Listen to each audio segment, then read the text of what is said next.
ලංකාවේ වගේ නෙමෙයි චීන පබ්ලික් ට්‍රාන්ස්පෝර්ට් එකේ යද්දී අපිට දැනගන්න ඕන දේවල් ටිකක් තියෙනවා. මේ බස් එකේ යද්දී වුණත් අපිට සල්ලි දීලා යන්න පුළුවන්. ඒත් ඊට වඩා ටෙක්නිකලි මෙයාලා අපිට වැඩේ පහසු කරලා තියෙනවා.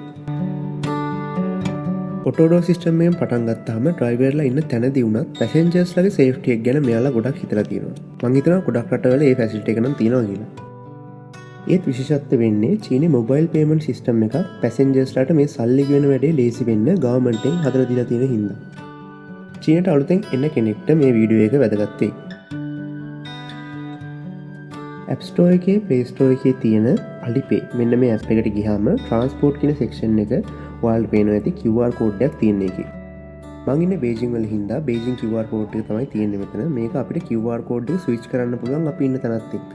මෙන්න මේ sensor එක මේ QR code එක බස් එකට අපි ඇතුල් වෙද්දි වගේම බස් එකෙන් බහිද්දි අල්ලපුවාම අපිට අදාළ payment එක එයාලා charge කරගන්නවා අපිට කිසිම කරදරයක් නැති විදිහට. ඒ වගේම NFC විදිහට mobile එක tap කරලා payment එක ගෙවන facility එකක් තියෙනවා. footages වල ඔයාලට පේනවා ඇති. ඉතින් කන්ඩක්ටර්ස්ලා නැහැ, කෑ ගහන්න කවුරුත් නැහැ. ඇප් එකක් through ඔක්කොම වැඩ ටික ලේසි කරලා දීලා තියෙනවා. මිනිස්සුන්ගේ පහසුව ගැන හිතන මෙන්න මේ වගේ ගවර්න්මන්ට් තියෙන රටවල ලෝකේ ඕන තරම් තියෙනවා.